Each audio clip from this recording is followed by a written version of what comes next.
Most arguments do not end when truth becomes clear. They end when one person runs out of emotional fuel. Yet most people keep feeding the fire. Someone twists your words, questions your intelligence, raises their voice, and suddenly you feel compelled to explain everything. You answer one accusation, then another. You produce evidence. You repeat yourself. You search for the perfect sentence that will finally make them admit you are right. But they are not listening to understand you. They are listening for another opening. The longer you defend yourself, the more control you surrender. Your frustration tells them where to press. Your explanations give them material to distort. Your anger proves they have reached inside your mind and changed its condition. The Stoics understood a harder truth. You do not need to defeat every opinion that challenges you. Sometimes the most powerful response is not a brilliant comeback. It is a short, calm sentence that gives the other person nothing to fight against. In this video, you will learn 5 cold replies that can stop an argument before it steals your time, dignity, and peace. Each reply represents a higher level of self-command. The first protects your perspective. The second disarms the need to win. The third frees you from approval. The fourth establishes respect. And the fifth closes the door completely. These replies are not cruel, passive-aggressive, or designed to humiliate anyone. They are cold because they contain no desperation, no rage, and no hunger to be understood. They do not silence others through force. They silence conflict by refusing to become the person conflict requires. When you stop supplying heat, the argument has nothing left to burn. That principle sits at the heart of Stoicism. Epictetus taught that people and events do not directly control our inner state. What disturbs us is the judgment we form about what happens. An insult reaches your ears, but your mind decides whether it becomes a wound. A disagreement enters the room, but you decide whether it becomes a battle. This does not mean pretending that disrespect is harmless. It means refusing to hand another person the authority to choose your emotional condition. If they raise their voice and you immediately raise yours, they have set the terms. If they provoke you and you begin defending every accusation, they have chosen the battlefield. You may still win the exchange, but you have already surrendered command of yourself. Marcus Aurelius understood this problem intimately. As emperor, he faced criticism, betrayal, political pressure, and people whose behavior he could not reform. In his private reflections, he repeatedly prepared himself to meet arrogance, dishonesty, selfishness, and hostility without becoming a copy of them. His discipline was not based on controlling difficult people. It was based on refusing to let difficult people rewrite his character. That distinction matters. Silence caused by fear is not Stoic strength. Avoiding every disagreement is not wisdom. And speaking coldly merely to punish someone is still emotional dependence, because your behavior remains organized around hurting them. Real detachment is different. You remain capable of answering, but you no longer feel compelled to prove, chase, persuade, or retaliate. Your words become shorter because your self-respect no longer depends on their reaction. A calm reply, therefore, does more than end an argument.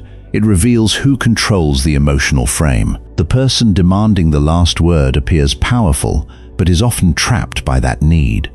The person who can state a boundary and remain at peace possesses the greater freedom. Without inner freedom, the sharpest comeback becomes another form of submission.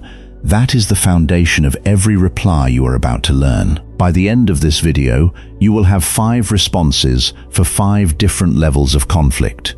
You will know what to say when someone challenges your perspective and expects a defense. You will learn how to disarm a person who is desperate to win, how to stand by your decision without begging for agreement, and how to establish respect when disagreement turns personal. You will learn the sentence that closes the conversation when every boundary has been ignored.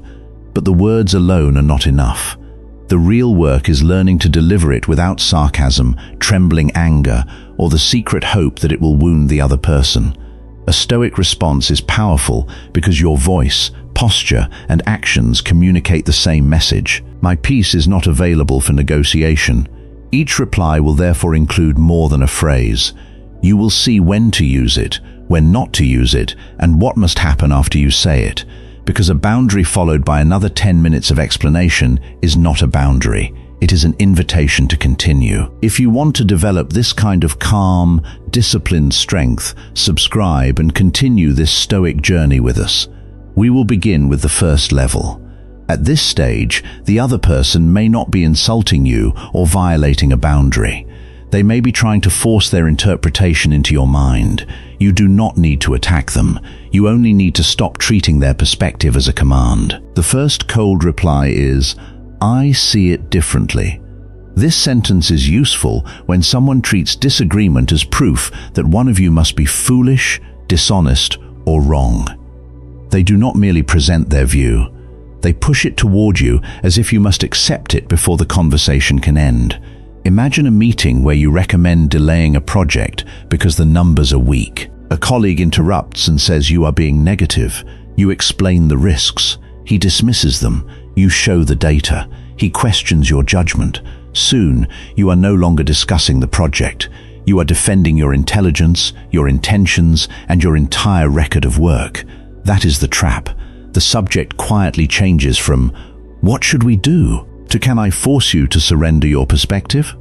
Most people respond by building a larger defense. They add examples, repeat their logic, and speak with increasing intensity.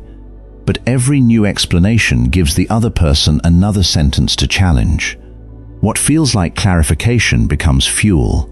Instead, say, "I see it differently," then stop. The sentence does not accuse them of being stupid. It does not claim that your view is perfect. It simply separates their judgment from yours. They are allowed to see the situation one way, and you are allowed to see it another way. Agreement is no longer the price of ending the exchange. Think of a tree standing in strong wind. It does not chase every gust or argue with the direction of the storm. Its stability comes from roots hidden beneath the ground. Your values, reasoning, and self-knowledge are those roots. If they are strong, you do not need to swing wildly every time another person applies pressure. Marcus Aurelius lived among competing interests, political rivalries, military crises, and advisors who could not always agree. He could not stop every person around him from forming a different judgment.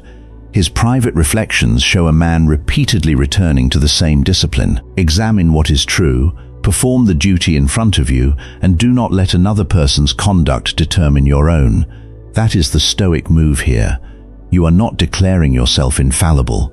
You are recognizing the boundary between two minds. Their opinion belongs to them.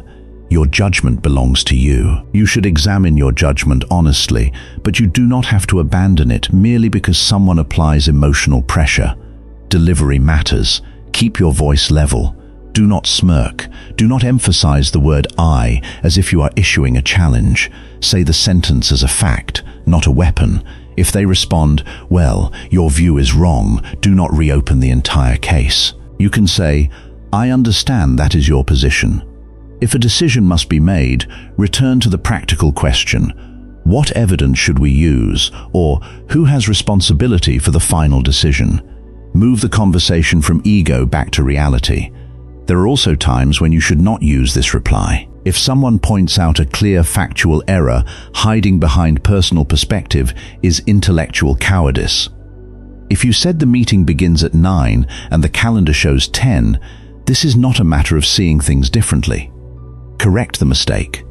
Stoicism demands honesty, not stubbornness disguised as calm. Use this sentence when the issue genuinely involves judgment, preference, interpretation, or values. Use it when you have listened, considered the other position, and still disagree. Its power comes from that internal honesty. Practice it in 3 steps. First, pause long enough to notice the urge to over-explain. Second, state your view in 1 sentence. Third, close with "I see it differently" and allow silence to follow. The silence may feel uncomfortable because you are accustomed to filling it with evidence and apologies. Let it remain. Discomfort is not danger. The other person may repeat themselves, but repetition does not create a new obligation for you. A person with inner authority does not measure the strength of a belief by how loudly it can be defended in public. This is the first identity shift. You stop acting like a defendant in the courtroom of every other person's opinion. You become someone who can listen without surrendering and disagree without attacking. But some arguments are not driven by genuine disagreement. The other person understands your position perfectly. What they want is the feeling of defeating you. When someone needs to win, holding your ground may keep the contest alive. The next reply removes the prize entirely. The second cold reply is, "You may be right." At first, this can sound like surrender. It is not. You are not saying, "You are right." You are acknowledging a possibility without entering a contest. That small distinction can collapse an argument that depends on your resistance. Consider an argument at home. Someone says, "You never listen." You immediately search your memory for proof that you do. You mention yesterday's conversation, the favor you completed, and the advice you followed last month. They answer, "That is not what I mean." You demand a specific example. They produce one. You challenge its accuracy. Within minutes, both of you are prosecuting separate cases, and neither person is addressing the original frustration. Now imagine responding, "You may be right. What do you think I missed?" The emotional structure changes. There is no wall for them to keep pushing against. If their complaint contains truth, you can discover it. If it is exaggerated, your calmness will expose that without a theatrical defense. This is psychological redirection. Think of a skilled fighter who does not block a reckless punch with equal force. He steps aside. The attacker's energy travels into empty space. "You may be right" is that step. It does not overpower aggression. It denies aggression a target. The ego hates this sentence because it hears uncertainty as weakness. It wants a clean verdict, innocent or guilty, winner or loser, respected or humiliated. But Stoicism asks a better question. What response serves truth and character now? Seneca practiced nightly self-examination. He reviewed his actions, considered where he had failed, and looked for what needed correction. The point was not self-punishment. It was freedom from the performance of innocence. A person willing to examine himself cannot be controlled by every accusation. He can take what is useful and discard what is false. That is why this reply is colder than the first. "I see it differently" protects your perspective. "You may be right" goes further. It shows that your identity can survive the possibility of being wrong. Use it when the issue is subjective, when emotions are high, or when continuing the argument costs more than winning could provide. It is especially effective with people who expect immediate resistance. Their rehearsed attack often loses momentum when you refuse the assigned role, but deliver it. If you drag out the words, roll your eyes, or add a sarcastic smile, the sentence becomes mockery. "You may be right" must sound like genuine openness, not disguised contempt. After saying it, choose one of three actions. If the relationship matters and the criticism may contain information, ask one calm question. "What would you like me to understand?" Then listen without preparing your defense. If the issue is trivial, let the sentence stand alone. You do not need to determine who loaded the dishwasher incorrectly as if civilization depends on the verdict. If the person is merely provoking you, do not ask for more. Say, "You may be right," and return to what you were doing. A provocateur wants emotional movement. Stillness gives them nothing. There is an important warning. Do not use this phrase to avoid responsibility when you already know you caused harm. If you broke a promise, lied, or acted carelessly, uncertainty is inappropriate. Say, "You are right. I was wrong, and I will correct it." Coldness without accountability is cowardice wearing a calm face. The power of "you may be right" comes from your willingness to investigate without collapsing. You can be mistaken without being worthless. You can change your mind without losing your authority. You can allow another person to keep their opinion without spending the evening trying to replace it. Practice this reply during low-stakes disagreements. Notice the moment your body prepares for combat, the tightened jaw, faster speech, and impulse to interrupt. Exhale. Relax your shoulders. Say the words once. Then tolerate the uncertainty that follows. This is the second identity shift. You are no longer someone who must win every exchange to feel secure. You become someone strong enough to prefer truth over victory and peace over performance. If that is the kind of strength you are choosing, write, "I do not need to win" in the comments. Let it be a commitment to yourself, not a message for anyone else. Yet some people are not asking you to admit that you may be wrong. They demand something deeper: your agreement, your approval, and permission to define your choices. The next reply makes clear that your life is not decided by consensus. The third cold reply is, "I don't need you to agree." This sentence reaches deeper than disagreement. It is for the moment when someone believes your decision remains invalid until they approve it. Perhaps you decide to leave a career that is draining you. A family member tells you that you are throwing away security. You explain that you have saved money, studied the risks, and created a plan. They reject every reason. You offer more details. They become more certain. Eventually, you realize the conversation is not about understanding your decision. They want the authority to authorize it. Many arguments continue because we secretly accept that arrangement. We tell ourselves we are only explaining, but underneath the explanation is a request. Please confirm that I am reasonable, responsible, and still worthy of your respect. That request gives the other person leverage. As long as you need their agreement, they can keep you at the table. "I don't need you to agree" ends that transaction. Notice what the sentence does not say. It does not say, "I do not care what you think." That would be hostile and dishonest. You may care about their opinion. You may respect their experience and consider their warning. But caring about an opinion is different from surrendering your final judgment to it. Picture a ship leaving a harbor. The lighthouse can illuminate danger. The people on shore can offer warnings, but the lighthouse does not vote on the destination. Advice provides information. It does not possess command. Your life works the same way. Independence is not refusing all counsel. It is listening, examining, and then accepting responsibility for the choice you make. Epictetus was born into slavery and later became one of the most influential Stoic teachers. His social position once gave him little external authority, yet his philosophy centered on an authority no master could own: the disciplined use of his judgment. He distinguished what belongs to us, our choices, values, and responses, from what does not, including reputation and the opinions of others. That distinction makes this reply powerful. Agreement is outside your control. You can communicate clearly, behave honorably, and provide sound reasons, yet another person may still refuse to approve. If your peace requires their agreement, you have placed your peace inside a mind you cannot govern. Use this reply only after you have listened. Otherwise, it becomes a shield for arrogance. Ask yourself, have I understood their concern? Is there evidence I have ignored? Am I avoiding accountability? If the answer is yes, pause and reconsider. Inner authority without self-examination becomes stubbornness. But if you have listened, examined the facts, and accepted the consequences, you are allowed to close the debate. Say, "I understand why you see it that way. I don't need you to agree, but this is the decision I am making." Then resist the urge to soften the boundary with another speech. Do not add 5 new reasons. Do not ask, "You understand, right?" That question secretly returns authority to them. Your tone should remain calm, not triumphant. This sentence is not a declaration of war.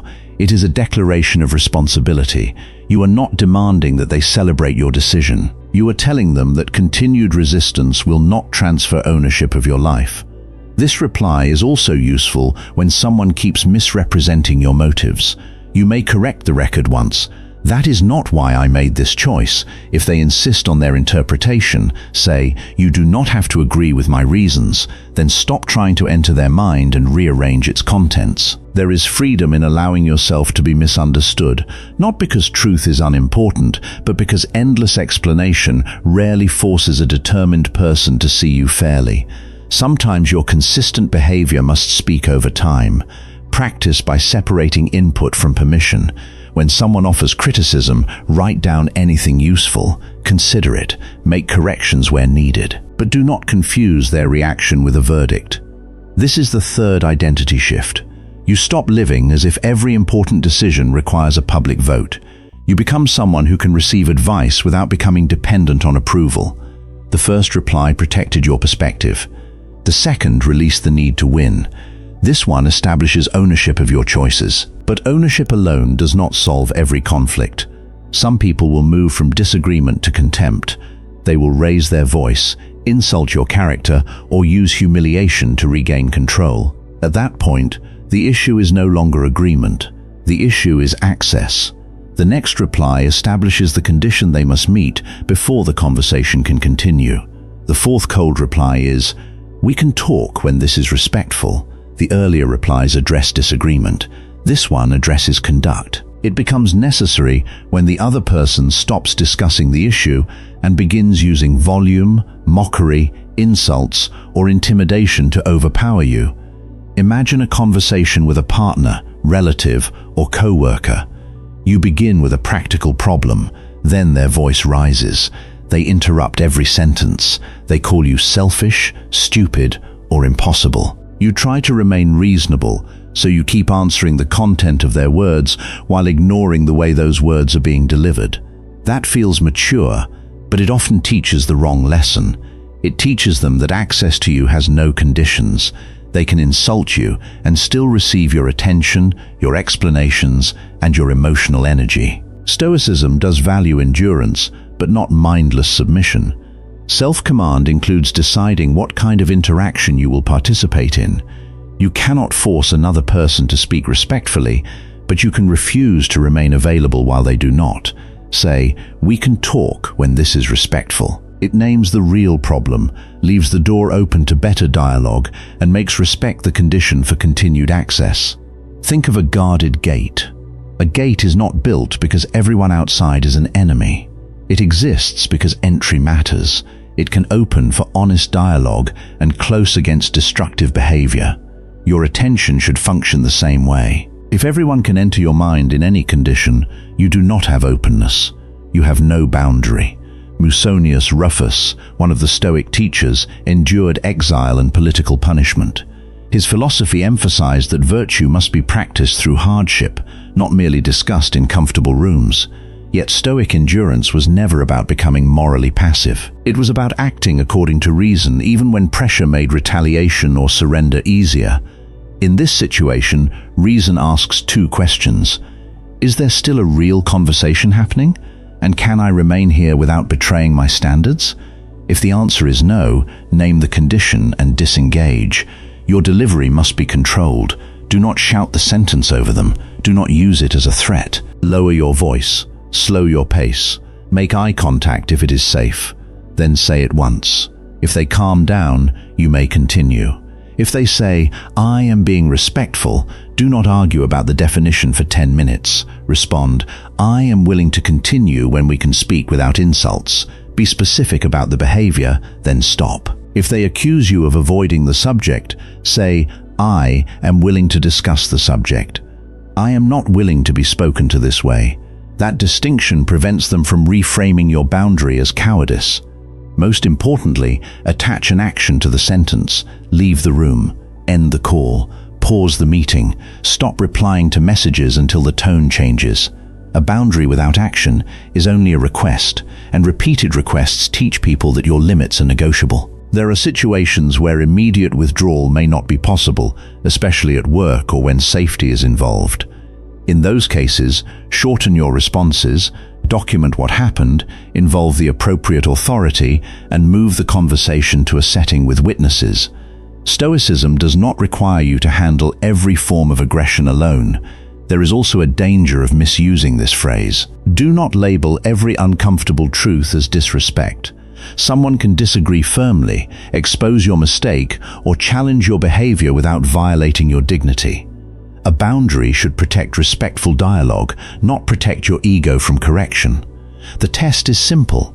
Are they addressing what you did or attacking what you are? Are they allowing you to speak or using pressure to prevent any response? Are they seeking resolution or seeking submission? Practice this reply before you need it. Say it aloud until the words feel natural. Decide in advance what action will follow. Preparation prevents your boundary from disappearing under pressure. This is the fourth identity shift. You stop proving your strength by tolerating what damages you. You become someone whose calm has structure, whose patience has limits, and whose presence must be met with basic respect. If you are choosing that standard, write "respect" is the condition in the comments. Let those words remind you that composure and boundaries belong together. Some people will adjust when the gate closes. They will lower their voice, correct their conduct, and return ready to talk. Others will test the gate again and again because they never intended to respect it.